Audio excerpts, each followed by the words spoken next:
창세기 43장 8절부터 15절입니다. 시작.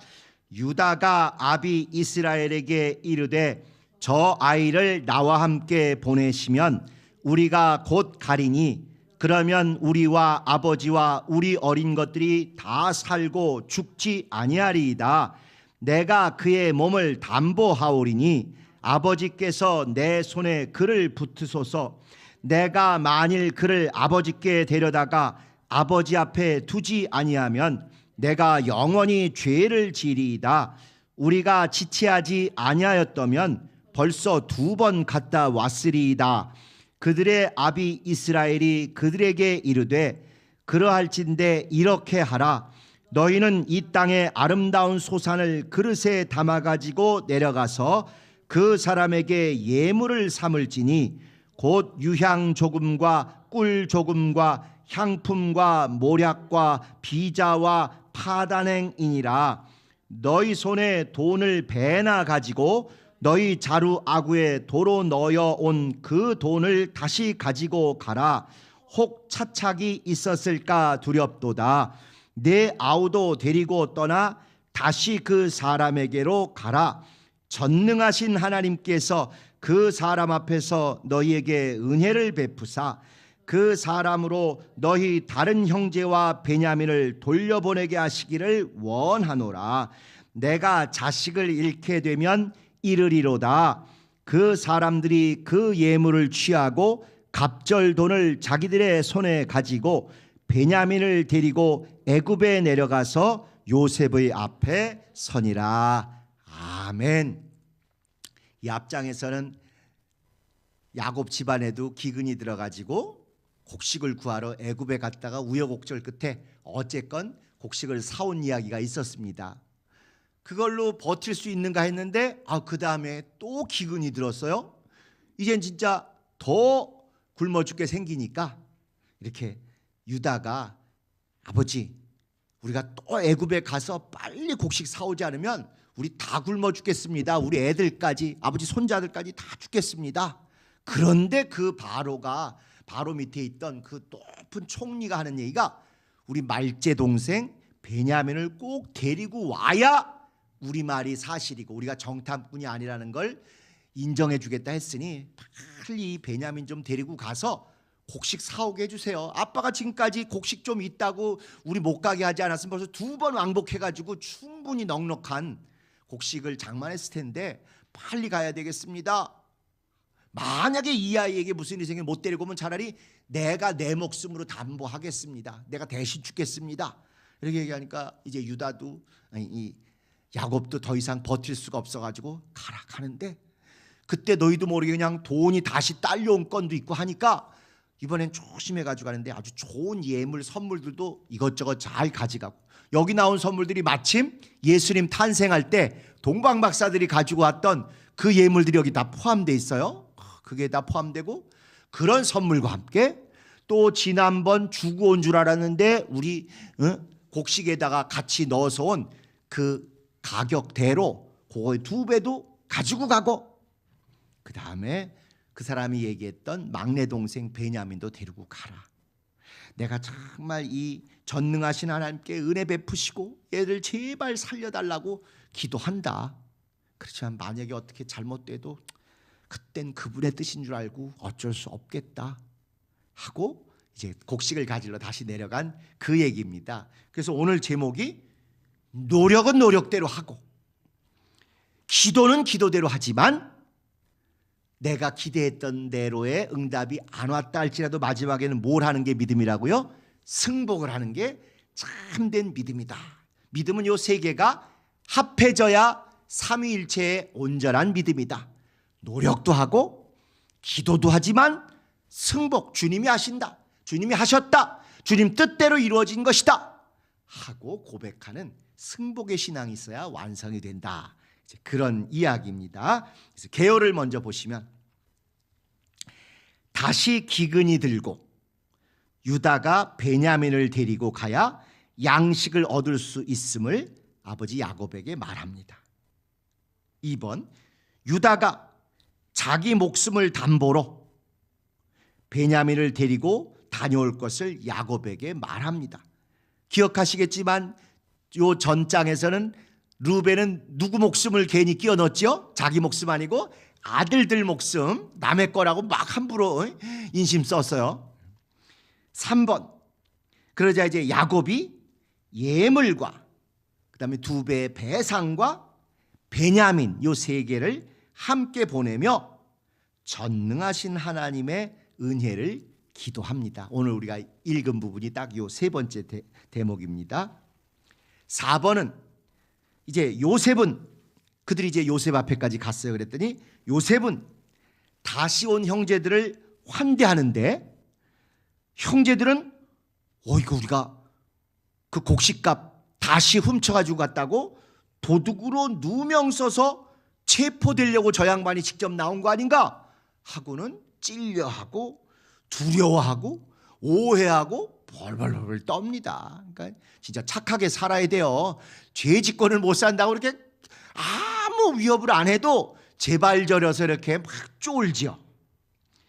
자, 이제 5번에 가시면 그랬더니 제발이 저려가지고 형제들은 요셉의 청지기인 애굽 사람에게 이러이러했고 우리가 가져간 게 아니고 가다 보니 돈이 넣어져 있고 막 이렇게 아주 유치찬란하게 인간적인 해명을 막 합니다. 반면에 애굽 사람인 그 요셉 집의 청지기는 아니다, 이거 니네 하나님의 역사다. 아니 누가 더 믿음이 좋은 거예요? 히브리 사람인 이것들은 완전 쫄아가지고 하나님 제껴놓고 인간적인 변명만 계속하는데 오히려 애굽 사람인 청지기는 니네 하나님이 복 주신 것 같은데 니네 하나님의 역사 같아 하고 아주 믿음의 얘기를 이렇게 합니다. 참 웃기는 얘기죠. 웃기는 짜장입니다. 그러니까 불신자들이 교회 걱정하는 요즘의 안타까운 모습이나 비슷해요. 이게 6번. 그랬더니 형제들은 다시 이제 요셉이 나타나니까 요셉에게 다시 절하고 옛날 엄마 아빠 포함해서 꾼 꿈대로 절하고 그 다음에 이제 그들이 데려온 베냐민을 본 요셉은 너무 가슴이 막 이럴 때 가슴이 어땠을까요? 막 어쩔 줄 모르고 벅차기도 하고 눈물이 터져가지고 거기서 울 수는 없으니까 급하게 안채로 가서 막 울고는 또 아무 일 없었던 것처럼 수습하고 이렇게 나옵니다. 마지막 7번은 요셉이 잔치를 이제 베푸는데 이상하게 애굽 사람들과 히브리 사람들도 자리를 따로 놓고 그 다음에 형제들도 너는 여기 앉고 너는 여기 앉고 여기 앉고 하는데 대충 앉히는 게 아니라 자기들의 형제 항렬 순서대로 그대로 이렇게 앉히고 심지어 마지막 그 베냐민한테는 음식을 5배를 더 맛있는 거 고기도 제일 맛있는 부분 막 썰어주고 이렇게 차등을 두더라 이거요. 그랬으면 이게 웬만하면 눈치를 채야 되는 거 아닙니까? 뭔가 있는 것 같다. 근데 여전히 이것들은 두려움이 가득하니까 분별력이 없어지는 거예요. 그래가지고 영문을 모르고 그냥 두렵고 떨리며 이제 이 시간이 지나가게 됩니다.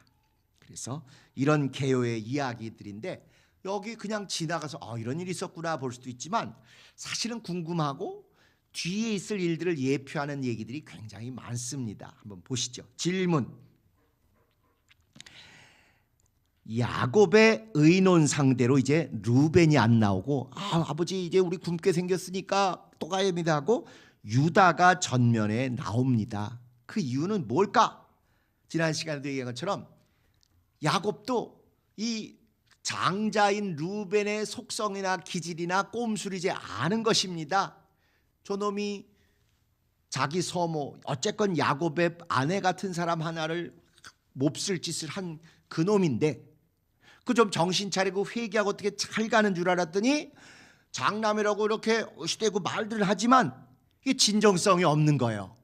그래서 아버지 만약에 뭐 잘못되면 내 목숨을 겁니다 이렇게 안 하고 내 아이들 목숨으로 땜빵하겠습니다 이런 걸 보고 저놈은 좀 멀었다.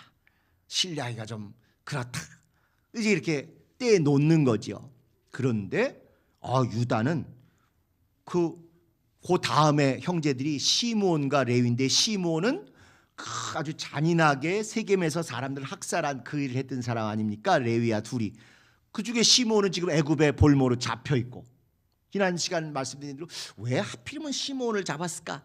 이게 좀 성질이 거칠고 포악해서 혹시 가다가 형제들끼리 분란을 일으키거나 싸우지 않나, 아마 짐작컨대 그런 걸 염두에 두고 붙들질 않았나, 뭐 그런 생각이 좀 듭니다. 이건 진리거나 이것만이 정답이라는 뜻은 아니지만 그런 걸 한번 생각해 볼 수 있겠어요. 어쨌건 첫 번째 장남 그렇게 막 이상하고, 두 번째 세 번째는 포악하게 살인죄를 짓고, 이러다 보니까 이제 유다가 넷째인 유다가 나름 리더십을 가지고 책임감을 가지고 이렇게 이야기를 합니다. 결국 이렇게 해서 상황이 바뀌고 유다가 자기 목숨을 걸고 지키겠습니다 하는 걸 보니까 진정성도 느껴지고, 그 다음에 드디어 이제 점점 하나님께서 유다의 가문에 어떤 일을 하실 만한 그 뜻을 이룰 만한 때가 가까워서 그런지 이제 유다가 전면에 나서기 시작합니다. 자, 유다가 그렇게 권유를 했더니 그게 옳다고 여기고 더 이상 곡식이 다 떨어져 버틸 힘이 없는 야곱이 결단을 내립니다. 가는데 우리가 지금 동생도 찾아와야 되고, 그러니까 시므온도 찾아와야 되고, 또 이 베냐민도 데려가야 되고, 또 우리도 모르게 곡식 산 돈이 다시 또 여기 묻어온 누명을 쓸 수도 있으니, 그래서 그들의 마음을 좀 잘 달래고 싹싹싹 잘 보일 수 있게 한 예물도 가져가고, 배상금도 원래 냈어야 될 돈이 돌아왔으니까 그것도 내고, 거기에 뭔가 더 얹어서 2배를 내라, 이제 이 얘기죠. 원래 율법에는 5분의 1 정도 내면 됩니다, 뭐 잘못됐을 때. 근데 그 정도 갖고 안 되고 아예 곱빼기로 내라. 그래서 잘못 묻어온 돈도 돌려주는 셈 치고, 거기에 또 손해배상하듯이 1배를 더 주자, 이렇게 얘기하고, 이게 다 과거부터 야곱의 18번 아니었습니까?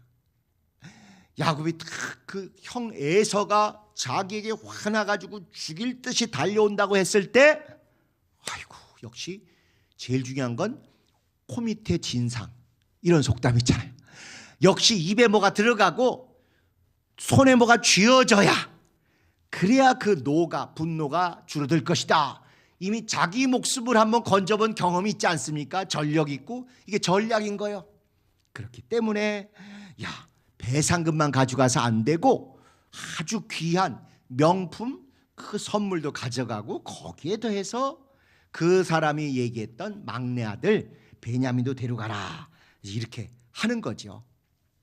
한마디로 야곱다운 작전을 제대로 쓰는 것입니다. 3번 가시면, 그런데 이렇게 후하게 손해배상도 하고 그러는데 야곱이 아까 우리가 읽을 때 기도를 합니다. 그 기도를 하는데 여러 가지 기도 명칭을 붙일 수 있는데 여기는 전능하신 하나님께 기도를 해요. 전에도 한번 전능하신 하나님 앞에 나올 때 말씀을 드렸습니다만, 오늘날 우리는 너무 신학적으로 이해하는 경향이 있어요. 전능하시다, 능치 못함이 없으시다, 그거 100% 하나님 속성에 맞습니다만, 성경은 하루아침에 그렇게 신학을 가르쳐 주는 게 아니고 그때그때 문맥에 딱 맞는 하나님의 이름, 하나님의 속성을 가르쳐 주세요. 근데 창세기에서 전능하신 하나님이라고 부를 때는 그 어원도 그렇고 그 분위기도 그렇고 초점이 아주 분명합니다. 생육하고 번성하도록 태를 열고 닫으시는 하나님, 목숨이 끊어지지 않고 계속 후손이 진행될 수 있도록 우리 후손을 지켜주시는 하나님이 전능하신 하나님의 제일 중요한 속성이에요. 그걸 나중에 신학적으로 우리가 정립하고 완성하다 보니까 이것도 하실 수 있고 저것도 하실 수 있고 능치 못함이 없으시고, 이제 이렇게 모든 게 채워지는 건 나중에 와서 알게 된 것이고요. 이 족장들 시대, 아브라함과 이삭과 야곱과 요셉, 이 시대에 전능하신 하나님 이렇게 얘기할 때 그들은 딱 알아들어요. 후손을 주시고 후손이 끊어지지 않게 하시고 결국은 살려내시는 하나님, 이런 거란 걸 너무 잘 압니다. 그래서 사실은 나중에 모세가 왜 떨기나무 불꽃 가운데 여호와 하나님을 만나는 그 유명한 사건 있지 않습니까? 그걸 설명하실 때 하나님이 뭐라고 말씀하시냐면, 내가 너희 조상들에게 전능하신 하나님으로는 나타났지만 여호와로는 나타나지 않았다. 이렇게 우리에게는 참 갸우뚱할 만한 말씀을 주셔요. 그리고 나서 여호와 하나님의 뜻이 무슨 의미인지를 그때부터 제대로 알려주시는 것이죠. 그래서 조상들에게 아브라함과 이삭과 야곱과 요셉 때 전능하신 하나님, 특별히 창세기에 전능하신 하나님 말 약속하실 때는 생육하고 번성하도록 태를 열고 닫으시는 하나님, 그래서 결국은 후손이 끊어지지 않도록 끝까지 그 후손의 목숨을 보호하시는 하나님, 이 뜻입니다. 그러니까 지금 제일 소중히 여기는 막내 베냐민을 내보내니까 이 베냐민의 목숨을 이 어렵게 얻은 진짜 마누라, 부인, 자기 제일 사랑하는 라헬의 목숨을 뺏기면서까지 얻은 이 막내 늦둥이 베냐민을 절대 죽지 않도록 끝까지 지켜주세요 하는 기도에 제일 합당한 하나님의 이름이 바로 전능하신 하나님이라, 이 뜻이에요. 전능자. 그래서 이 엘샤다이라는 전능하신 하나님의 어원은 산의 하나님 이런 뜻도 있고, 사실은 이 어머니들의 가슴, 아이들에게 젖을 먹이는 그런 뜻도 있고 그렇습니다. 더욱이 그 하나님을 불렀을 뿐만 아니라 그 하나님께 더 구체적으로 얘를 꼭 좀 살려주세요. 얘는 엄마가 일찍 죽고 엄마 없이 이렇게 정말 아마 젖동량이라는 걸 했을지도 모르겠어요. 이렇게 키운 애기입니다 하고 너무 간절히 빌다 보니까 여기는 뭐라고 하냐면 그 사람 앞에서 너에게 은혜를 베푸사, 이렇게 얘기해서 은혜를 베푸사. 여기 은혜를 베푼다는 이 원어는요 다른 데하고 달라요. 원래 은혜를 베푼다 할 때는 기본적으로 쓰는 히브리어가 두 가지가 있어요. 헨이라는 그런 단어, 호의를 베풀고 은혜를 베푼다, 이런 단어가 제일 많이 쓰입니다. 또 우리에게 신실하게 하나님이 끝까지 우리를 책임지신다, 그런 단어도 또 있어요. 근데 여기는 자궁들을 베푼다, 이런 단어를 쓰는 거예요. 레헴이라는 게 베들레헴 떡집만 있는 게 아니라 조금 발음이 그들은 구별되고 우리는 안 구별되지만 레헴이라는 게 자궁이란 뜻이거든요. 어머니 뱃속 태, 그 긍휼을 베풀어 달라는 거예요.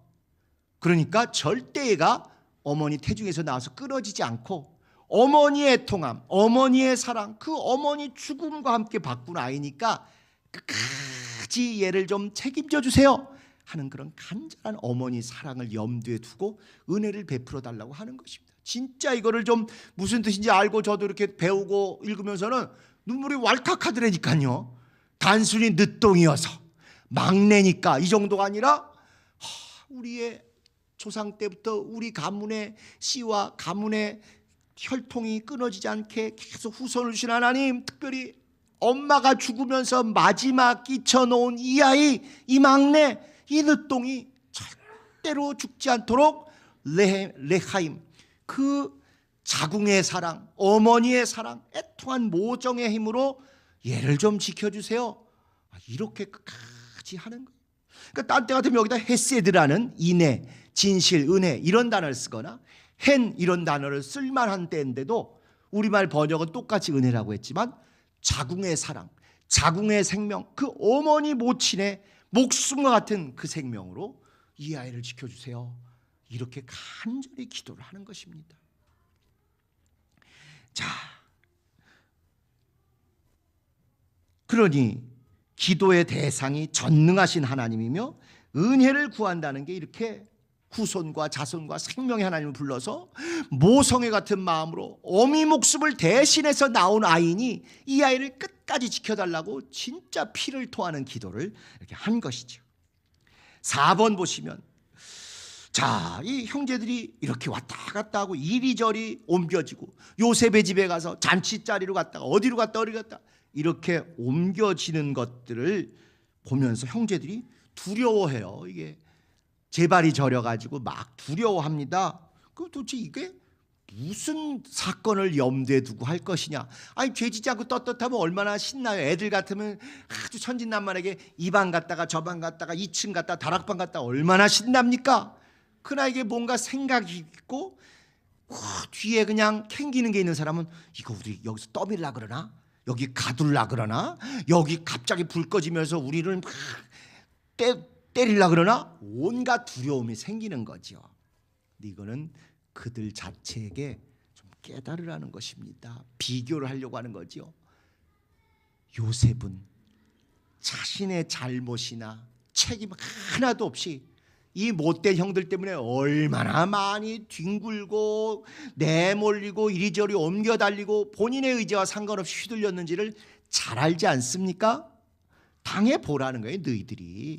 너희들은 실제 죄도 있고 몹쓸 짓도 한 놈들인데 이렇게 당해보니 마음이 어떻디? 두렵고 떨리고 캥기고 괜히 누가 뒤에서 그냥 머리끄댕이 잡는 것 같고 언제 뒤통수 맞을지 모르고 그러지 않느냐. 그러면서 자기들이 왜 이렇게 당할까? 왜 하나님께서 우리를 이렇게 휘두르실까? 우리가 우리 동생에게 했던 그 불의하고 악했던 것 때문이겠구나. 그걸 좀 가책을 받으라는 것이죠. 옛날 사람이라 그래도 아마 양심이 좀 깨끗해서 가책을 받을 터인데 오늘날 우리 사회에서는 이런 정도 갖고는요 눈 하나 깜짝 안 하는 사람이 우리 주변에 너무 많습니다. 그냥 매일매일 뉴스에 온갖 일들이 나는 거 보면 우리가 과연 물질은 풍요한 시대에 살지만 심령은 양심은 축복받은 시대에 사는 게 맞나? 아닌 것 같은 생각이 더 많이 드는 거죠. 그래서 이렇게 이리저리 옮겨지는 형제들이 갖는 두려움은 아버지 야곱뿐만 아니라 자기들이 잘못했던 요셉이 얼마나 억울하고 애통하게 이렇게 휘둘려 갔는가를 좀 느끼도록 하는 것입니다. 그러나 동시에 이들은 꿈도 없고 응답받은 것도 없고 축복받은 게 없으니까 두려울 수밖에 없지요.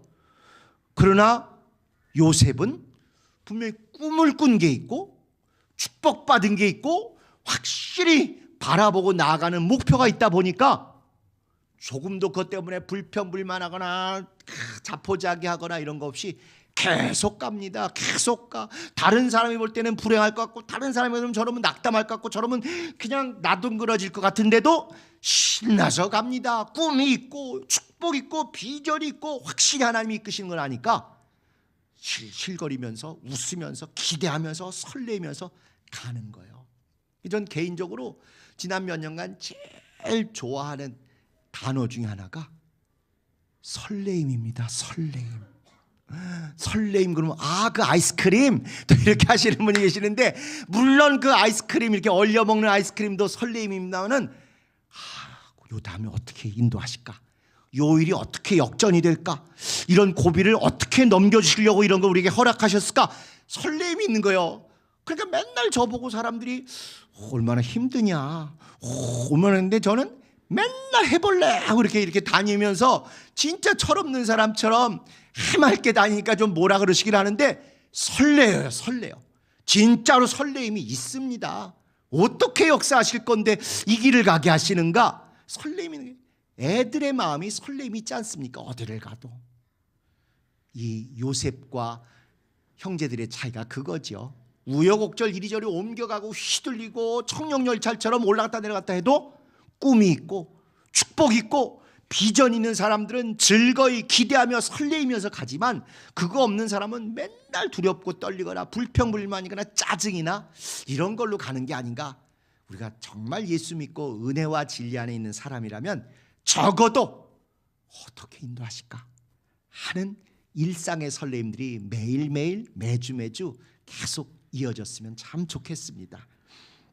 자, 그 반면에 5번 요셉이 번번이 그리고 점차적으로 단계적으로 계속 형제들을 곤혹스럽게 합니다. 요리조리 마치 그냥 모든 걸 잘하는 이 조종하는 사람이 무대를 조정하듯이 그렇게 하는 의도가 뭘까? 능히 짐작이 되죠. 진짜 저 형들이 나를 그때 죽이려고 하고 막 이렇게 뜰 때보다 좀 달라졌을까? 그 집안의 제일 갈등이 뭐겠어요? 엄마들이 4명이다 보니 그 엄마들 계열별로 그렇게 서로 싸우고 경쟁하고 막 으르렁거렸거든요. 과연 그게 해소가 됐을까? 이제 저 나이쯤 되면 철이 들고 살 만큼 살았으니 그런 엄마들 파벌에 따라서 계보에 따라서 같은 형제들끼리 서로 윽박지르고 막 몹쓸 짓은 좀 안 하지 않을까? 계속 그것을 관찰하고자 하는 것입니다. 그래서 형제가 생겼는지 또 과거 잘못에 대해서 회개들을 하는지 그리고 그 와중에 각각의 성품과 기질과 또 여러 가지 이런 속성들이 어떻게 드러나고 어떻게 서로 좋아하며 어떻게 서로 잘 화목해 나가는지 이걸 좀 보는 것입니다. 계속 나오는데 보니까 역시 그 중에 그래도 낫고 어떻게든지 사람들을 잘 좋은 쪽으로 가려고 하고 책임감을 보이는 게 지금부터 계속 나오는 게 유다이더라 하는 거죠. 그래서 유다가 좀 역시 인물이 다르구나 하고 그걸 보시고 또 우리 하나님께서도 유다 지파를 통해서 왕의 왕이신 우리 주 예수께서 오실 축복의 안수기도를 창세기 49장 이렇게 하십니다. 6번 이렇게 애굽 사람과 이제 나중에 식사를 하는데 애굽 사람과 히브리 사람을 따로따로 딱 분리해서 띄워놓고 각각 음식을 따로 먹는 게 아니 손님 대접하는데 말이에요. 불러가지고 하면 좀 같이 먹을 줄 알았는데 쫙 이렇게 분리하는 게 이게 무슨 의미일까? 뭘 예표하는 것일까? 이런 풍습이 없어진 오늘날 우리 기독교인에게는 이게 무슨 의미가 있을까? 이거 그냥 강조해서 이렇게 이 43장 끝에 쓰는 이유가 있습니다. 그 당시로는 당연히 각각의 종교가 다르니까 각 종교에 사는 소위 정결례들이 있는 거죠. 요건 부정하고 요건 정결하다. 그건 유대인들의 구약 유대교만 있는 게 아니라 모든 주요 종교들이 다 이러면 깨끗하고 저러면 부정하다 이런 룰들이 있습니다. 그러니까 애굽도 나름대로 그런 룰이 있어서 그들은 이방인들은 짐승으로 채 짐승 반열이 전혀 다른 거죠. 자기들은 신의 자녀들이고 그러니까 짐승하고 사람이 함께 먹을 수 없다는 개념으로 이렇게 떼어서 그래서 식사를 따로따로 합니다. 그게 부정적인 의미로 얼핏 볼 때는 보여지지만 나중에 이제 야곱까지 온 식구들이 다 애굽에 온 다음에 요셉이 귀뜸을 해주죠. 아버지 바로를 만나시면 어디서 살고 싶으냐 할 때 압구정동이나 청담동이라고 얘기하시면 안 됩니다. 거기는 사람 살 데가 못 돼요. 아무리 집을 공짜로 줘도 나가면 물건이 다 비싸요. 거기는 살기 어렵고 저기 변두리에 사람들 많지 않은 그런 데를 달라고 하세요. 원래 애굽 사람들은 우리하고 섞여 사는 거 싫어하니까 거기 달라고 하면 아주 옳다구나 하고 줄 것입니다. 간섭 안 하고 거기서 우리끼리 신앙 지키며 잘 살 수 있을 것입니다. 이렇게 얘기하라고 귀뜸을 합니다.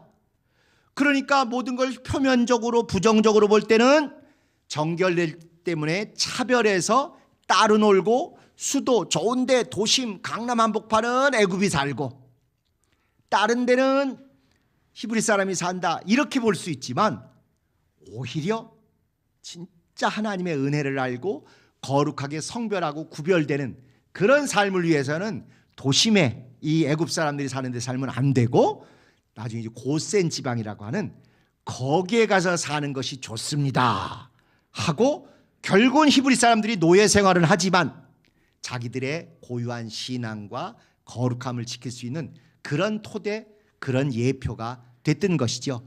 마치 우리가 창세기 앞부분에 아브라함과 조카 롯이 서로 인구가 많아지고 식구가 많아지고 재산이 늘어서 다투었을 때 구분이 되고 성별이 됐지 않습니까? 조카 롯은 휘황찬란하고 문화가 발전하고 삐까뻔쩍한 소돔과 고모라에 살겠다고 거길 딱 택했고 아브라함은 저기 광야 같은 한적하고 조용하고 진짜 주님과 교제할 것 위에는 아무것도 할 게 없는 그런 데를 결과적으로 등 떠밀려 갔는데 거기서 하나님을 더 만나고 은혜를 받게 됐습니다.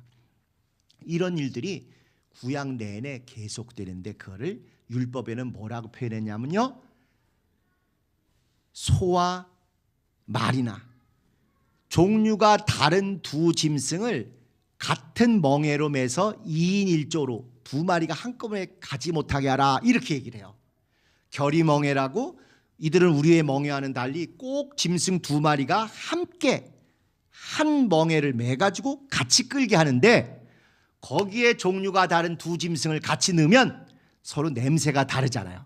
그러니까 발광을 하고 서로 들이받고 이래서 제대로 갈아지지가 않는다. 그러니까 따로따로 할 수 없는 하나로 딱 엮여져 있으니 꼭 소는 소대로, 말은 말대로, 또 약대는 약대대로 이렇게 해라. 또 같은 이치로 옷을 짤 때에도 절대 혼방으로 하지 말라고 율법에 돼 있어요. 서로 다른 실을 섞어 짜면 요새는 기술이 발전해서 그게 잘 되지만 그때 이렇게 어긋난다 이거죠. 수축하는 게 달라서. 계속 이렇게 뭔가 한 종류로만 하고 절대 섞지 말라, 섞어찌게 안 된다 이렇게 말씀을 하시더니 그 실상을 예수님께서 딱 말씀하십니다. 나의 멍에를 메고 내게 배우라. 수고하고 무거운 짐진 자 보고 나의 멍에를 메라. 그럴 때 우리는 보통 주님이 뭐 던져주시니까 그거 맨다 이렇게 생각하지만 바로 그게 결의멍에를 얘기한다. 꼭 2인 1조로 매는 거예요. 2인 1조로. 그래서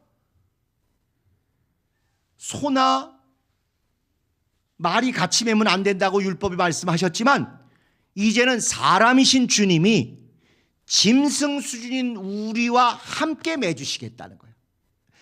믿지 않는 자와 멍에를 같이 하지 마라 하는 것은 사단, 마귀, 세속적인 사람과 같이 동업하거나 막 이렇게 혼이 나거나 이러면 어려움이 크니까 하지 말라 이런 뜻인데 오히려 주님은 하나님의 아들이시고 우린 인간이고 그분은 사람이시고 우린 짐승 수준인데 같이 멍에를 매주시겠다는 거예요. 맞춰주시겠다는 것이고 우리 몫까지 감당해 주시기 때문에 그래서 멍에가 쉽다고 하시는 거죠. 그래서 이 요셉 때부터 나오는 성별에서 따로따로 먹고 각각의 다른 곳에 있는 것이 구약 율법의 눈으로는 옳은 거지만 복음의 눈으로 왔더니 주님이 그 격차마저 완전히 뒤바꿔 주시고 죄인이었던 우리를 의인으로, 짐승이었던 우리들을 그분의 신부로 이렇게 격상시켜 주셔서 그분과 같이 멍에를 메고 2인 1조로 즐겁게 같이 나가게 하시겠다 하는 그 복음의 메시지가 여기 담겨 있습니다. 그렇기 때문에 예수께서 오셨을 때 우리 12월 25일로 우리가 정한 그날 오셨을 때 다른 데가 아니라 바로 말구유에 오신 거죠. 전에 우리가 듣기는 말구에 오신 것이 거기가 그렇게 더럽고 볼품없어서 거기 왔다. 아닙니다. 더럽고 볼품없는 데로 치면 똥뚜간이 최고예요. 똥뚜간에 오셔야 그래 제일 그 말에 어울리는 거예요. 그건 복음을 몰라서 하는 소리예요. 계속 구약 내내 일관된 신학적인 흐름은 하나님과 우리와 격체는 인간과 짐승 격차라는 거예요. 그분이 하나님이시면 우린 피조물인 사람이고 그분이 사람으로 오셨으면 한 단계 낮은 짐승이라는 것입니다.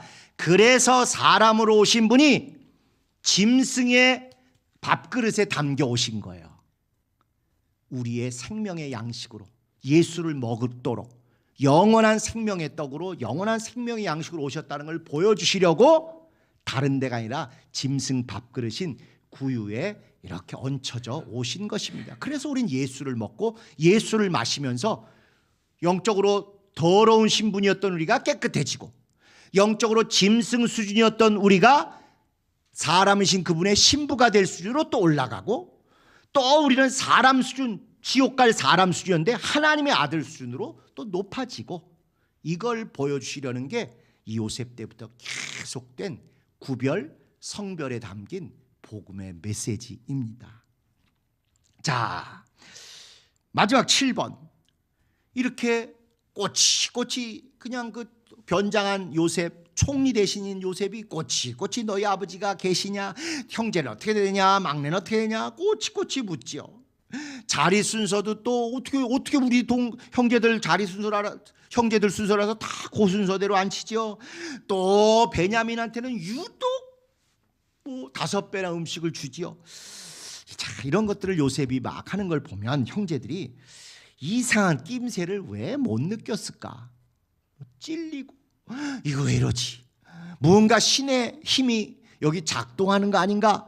이래야 되는데 그냥 두렵고 떨리니까 분별력이 없어지는 거예요. 그냥 자기만 안 당하면 되고 자기만 괴롭지 않으면 된다 이런 정도로 아마 지나가는 것 같습니다. 그래서 사실은 예수님께서 부활하시고 제일 먼저 주시는 게 대박 맞아라 이게 아니고 너희에게 평강이 있을지어다. 우리 인간은요 쫄면 될 것도 안 됩니다. 너무너무 쉽고 밥하는 거 뭐 커피 타는 거 이것도 괜히 부담 갖고 쫄면 엉망진창이죠. 왜 맨날 하든 밥솥에 맨날 하든 분량으로 밥을 하는데 떡이 나와, 밥이 안 나오고 죽이 나오든지. 이게 인간이 긴장하고 두렵고 떨고 부담 가지면요 진짜 별거 아닌 것에 아주 무능할 때가 많이 있는 것입니다. 충분히 느낄 수 있고 낌새를 차리고 이상하다 일을 다 할 수 있는데도 불구하고 죄의식에 두려워하니까 전혀 이들이 느끼지 못하는 거죠. 그래서 결국은 이제 요셉이 자기 정체를 드러내는 다음 장 44장으로 넘어가게 됩니다. 자, 요약을 보시죠. 작전과 꼼수의 대가였던 야곱이 형 에서의 분노를 해소했던 것처럼 여러 가지도 보내지만 결국 모든 것을 하나님께 맡기며 양식을 구하러 보냅니다.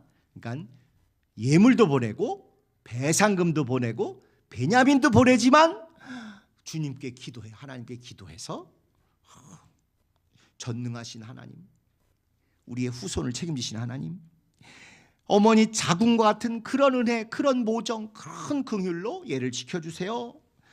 혹시 안 돼도 이제는 더 이상 불평불만하지 하나님 뜻인 줄 알겠습니다. 이렇게 하나님께 다 맡기고 양식을 구하러 보내. 형 에서 만날 때도 그랬잖아요. 머리는 써서 덜 아까운 것부터 앞에 보내고 아이들 순서, 부인 순서까지 다 치밀하게 조절을 하지만 결국은 그거 갖고 안 된다는 걸 알고 야복강가에서 밤이 맞도록 씨름해가지고 날 살려주소서, 날 축복하소서, 당신이 책임지셔야 이 모든 작전이 먹히는 거지. 아무리 그럴듯한 작전을 짜고 전략 전술이 있어도 하나님의 결재가 안 떨어지면, 하나님의 오케이 안 하시면 아무것도 안 됩니다. 이걸 이제 야곱이 점점 더 믿음으로 받기 시작하는 거죠. 그래가지고 이때도 똑같은 그 믿음의 말로 고백하며 이들을 보냅니다. 자, 2번 요약의 2번. 형제들은 아까 말씀드린 인간적인 해명으로 아주 일관해요.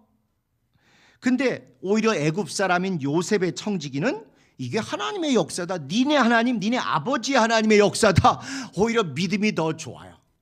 창세기 내내 우리가 알고 있는 아브라함, 이삭, 야곱, 이런 사람들도 요셉 때 이런 일들 전부 믿음의 가문의 사람들에게서 믿음의 얘기가 결정적으로 나온 게 아니라 항상 그들 옆에 있었던 불신자, 비신자, 이방인들이 입에서 그들을 꾸짖는 이야기, 그들을 지적하는 얘기, 그들의 믿음을 칭송하는 얘기가 더 많이 나오고 있습니다. 그러니까 우리가 예수 그리스도의 보혈로 구원받고 영생을 얻고 하나님의 자녀가 됐는데도 불구하고 그것답게 살지 못하면 계속 하나님께서 그래도 우리를 위하셔서 우리 주변의 불신자들, 비신자들, 비교인들을 통해서 뜨끔뜨끔하게 우리를 깨우실 것입니다. 그럴 때 교만 떨고 우리 하나님의 자녀야, 우린 믿는 자들이야, 저들 다 지옥 갈 거고 우리만 천국 갈 거야, 요따우로 살아온 세월이 지난 세월들 아니겠습니까? 우리가 겸허히 세상 사람들도 정말 진실하게 또 윤리적으로 때로는 치열하게 사는 걸 보고 우리 믿음을 돌아보면서 은혜로 받은 구원은 말할 것도 없이 크지만 우리의 노력이나 중심이나 행동가짐이 그들보다 훨씬 못할 때도 있다는 걸 우리가 적나라하게 봐야죠, 고쳐야죠. 그리고 아마 달라져야 할 것입니다. 제가 가끔 이제 기업 신우의 예배에 가서 말씀을 전하는데 제가 결국 그들 앞에 회개하고 고백한 게 있습니다. 나는 은혜 받은 교회가 세상에서 제일 충성스럽고 책임감 있고 진실하게 사는 줄 알았더니 기업에 비해서는 10분의 1도 안 된다. 정말 이윤을 얻기 위해서 기업의 그 목표를 이루기 위해서 노력하고 치열하게 살고 온갖 고민을 하는 기업인들, 또 직장인들의 노력에 비해서 우린 대단히 잘한다고 생각했는데 10분의 1도 안 되는 것 같아요. 코로나를 능히 견뎌내서 오히려 세계적으로 우뚝 서고 이런 걸 보면 우리가 너무 교만했구나. 100% 은혜로 하나님의 생명과 축복은 받았지만 그 다음에 그 답게 사는 것에 대해서는 오히려 돈을 위해서, 생계를 위해서, 이윤을 위해서 사는 기업에 우리가 큰 소리 칠 게 전혀 없는 거 아닌가 하는 그런 자괴감을 좀 느끼게 됐습니다. 그럼에도 불구하고 다시 우리가 은혜롭게 신약교회답게 새 출발하면 진짜 하나님이 기뻐하시는 교회다운 교회가 되리라고 확신을 합니다. 자, 그 다음에 3번, 요약의 3번. 요셉은 베냐민과 형제들을 만나고 그들은 요셉의 꿈대로 요셉에게 또 절을 합니다. 아무리 반대하려고 그러고 아무리 회방하려고 해도 하나님의 뜻은 도도한 강물처럼, 아주 저 황하의 물결처럼, 아니면 태평양의 그 도도한 물결처럼 흘러가고 하나님의 경륜, 하나님의 섭리는 아무도 못 막습니다. 결국은 됩니다. 그러니까 옳은 일을 얘기하고 오른쪽으로 우리가 바라봐야 되고 주님이 가시는 쪽에 거기에 같이 묻어가는 게 제일 행복할 뿐만 아니라 제일 확실한 길이에요. 반면에 죄인된 인간의 속성, 죄성, 완악함, 또 여러 가지 악성, 그 품성도 어쩜 그렇게 어제나 오늘이나 동일하게 번번이 그 물을 거스리려고 옆에서 쪼잘대고 딴지 걸고 순수하고 진실한 사람들을 비난하고 교회 바깥이건 교회 아니건 역시 계속 있습니다. 이왕이면 우리가 순종하고 은혜로운 쪽으로 줄을 서면 좋겠는데 똑똑한 척하고 막 말하고 시비 걸고 비난하고 꼭 이간질하는 쪽으로 말하고 이런 분들이 가끔 있는 걸 보면 은혜도 일방적으로 받는 거지만 진짜 나도 내 마음을 좀 열고 가능하면 복받고 은혜 받는 쪽에 자꾸 서려는 노력이 필요하지 않겠는가, 이제 그런 생각이 많이 듭니다. 자, 저장. 신앙과 생활의 삼위일체. 우리는 과거의 중에 하나만 있으면 믿음이라고 했는데 아니요, 세 개가 꼭 다 있어야 합니다. 최대의 노력, 최선의 기도, 그리고 최후의 승복. 야곱이 그렇게 한 거예요. 그래서 최대의 노력으로 비싼 선물과 또 2배 배상금을 챙겨서 보냈죠. 최선의 기도로 전능하신 하나님께 그 모성의 최고의 긍휼과 은혜인 자궁행과 같은 그런 생명의 사랑을 베풀어 달라고 기도했죠. 그리고 나서도 혹시라도 이게 안 돼서 잃게 되면 내가 잃으리라 하고는 하나님의 주권, 하나님을 인정하는 그런 최후의 승복까지도 합니다. 에스더가 죽으면 죽으리라는 것에 전혀 뒤지지 않는 그런 모습으로 최대의 노력도 하고 인간적으로 또 최선의 기도도 하고, 그렇지만 내가 생각한 대로 안 돼도 최후의 승복. 그게 오늘 제목인 노력과 기도와 승복의 신앙입니다. 최대의 노력, 최선을 다하는 기도, 최후의 승복, 이게 어우러져야 신앙과 생활의 삼위일체가 제대로 이루어지는 거죠. 또 그렇게 평생 사는 인생과 사역의 삼위일체도 같은 맥락입니다. 진인사하고 그다음에 대천명. 그런데 이건 믿음일 수도 있고 세상 지혜일 수도 있지 않습니까? 그러나 우린 그거보다 한 걸음 더 나가서 기도하고 인도받고 결국은 합력하여 선을 이룰 것이라고 믿는 거, 이게 우리의 진인사 대천명과의 차이입니다. 교회 안 다니는 사람도 세상 지혜와 세상 잠언으로 진인사하고 대천명하면 돼, 최선을 다하면 돼, 이렇게 얘기하지만 그건 약속과 보장이 있는 게 아니잖아요. 우리는 기도하였으므로 또 성령으로 인도하실 것이므로 그리고 결국은 합력하여 선을 이루실 것이므로 기도와 인도와 합력 선에 대한 믿음이 있는 거죠. 그러니까 진인사 대천명이 세상 잠언에 머물지 신앙의 좋은 지혜가 될지는 첫 번째 기도했냐 안 했냐 차이예요. 기도 안 하고 열심히 살았으니까 대천명 하늘이 알아서 하겠지, 이건 신앙 아니고 세상 그냥 경험일 뿐입니다. 기도해서 진인사 대천명이 신앙의 모습이 되어야 되고, 그 다음에 하늘이 아니라 막연한 하늘이 도울 것이다, 하늘이 감동할 것이다 아니라 하나님이 구체적으로 인격적으로 계시고 역사하시는 하나님이 계실 것이다. 그리고 그분은 선하게 인도하실 뿐만 아니라 자기 이름을 위하여 인도하신다. 이걸 분명히 가져야 우리가 나중에 아멘이십니다 하고 승복할 수 있는 거죠. 내 입맛에 안 맞으면 승복이 잘 안 됩니다. 그런데 선한 길로 자기 이름을 위하여 인도하신다, 이걸 믿으면 보이는 외형적인 결과가 무엇이 되건 승복이 되고 영광이 되고 찬송이 나올 수밖에 없게 됩니다.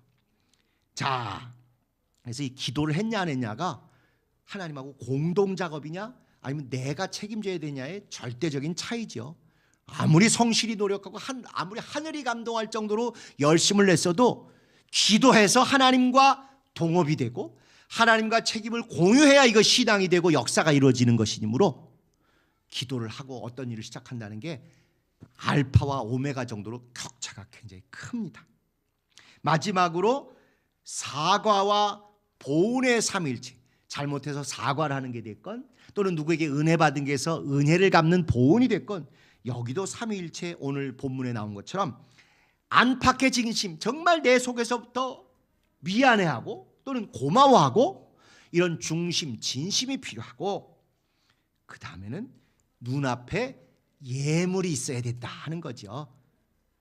그게 가격이나 크기의 문제가 아니라 진심으로 내가 내면에서 뉘우쳤고 내면에서 고마워한다는 표로 작지만 무엇인가를 있는 게 필요합니다. 그래도 그걸로 다 되는 게 아니라 에휴 집어쳐 겨우 이런 걸로 때우려고 집어 던질 수도 있어요. 그런데 그것이 감동이 되려면 그것의 가격이나 품질 때문이 아니라 결국은 하나님의 은혜를 입어야 됩니다. 사람 마음은 욕심이 한두 끝도 없을 수 있어요. 은혜를 입으면 하나님께서 감동하셔야 그래야 별거 아닌 거에도 아우 기특하다. 알았어. 네 마음 내가 알았어. 이제 신경 쓰지 마. 이렇게 넘어갈 수 있는 것 아니겠습니까? 그런데 꾼들은 뭐요? 뇌물 주면서 그냥 뭐 명품 가방, 명품 남자들 같은 거 아주 비싼 술 이런 걸로 앵기면 다 된다 생각하지요. 그건 꾼들이 하는 것뿐입니다. 사람 마음이 감동하는 게 아니죠. 하나님께서 은혜를 베푸셔야 마음이 감동하고 그 다음에 내 진심을 담아서 정성껏 준비한 선물이 필요한 것이고 그리고 이거보다 더 중요한 중심에서부터 하나님 보시기에도 쟨 회개하는구나. 쟨 정말 고마워하는구나. 이걸 야곱이 인생 후반전에 성공했기 때문에 그 큰 역사를 이룹니다. 우리가 성탄절이 결국 이거 아니겠습니까? 그분이 오셨다. 그분이 나 구원해 주셨다. 그분이 내 주님이시다. 이 마음이 여기서 벅찬 게 99고요. 그런데 이왕이면 그냥 가지 아니하고 눈에 보이는 손에 담겨진 그분에게 내놓는 예물이 현금이 됐건 물질이 됐건 과일이 됐건 이렇게 예물이 필요한 것이고 이렇게 해도 결국 받으시고 안 받으시고 은혜를 베푸시고는 그분의 절대적인 권한에 있으므로 그분의 은혜를 또 바라보며 나가는 이게 우리의 모습이 될 것입니다. 결국 이렇게 우리의 신앙이 과거에 열심히 헌신도 했고 열심히 노력도 했지만 온전하기보다는 어떤 부분은 극심하게 했지만 어떤 부분은 믿음과 과시와 사람 눈을 의식한 게 범벅이 된 면도 있다는 걸 우리가 부정하기 어렵지 않습니까? 이제는 우리가 그 과정을 지나고 성숙한 신앙이 된 사람들답게 진심을 다해서 노력도 하고 정말 영적으로 깨어있는 기도도 하고 결과에 대해서는 그분이 전적으로 은혜를 베푸시고 하실 것이다. 설령 기대한 대로 안 돼도 나는 인정한다. 승복한다. 영광 돌린다. 하는 노력과 기도와 승복의 신앙에 온전히 성공하는 여러분 되시기를 예수님의 이름으로 축복합니다. 우리 주님 가르쳐 주신 기도하시고 마치도록 하겠습니다.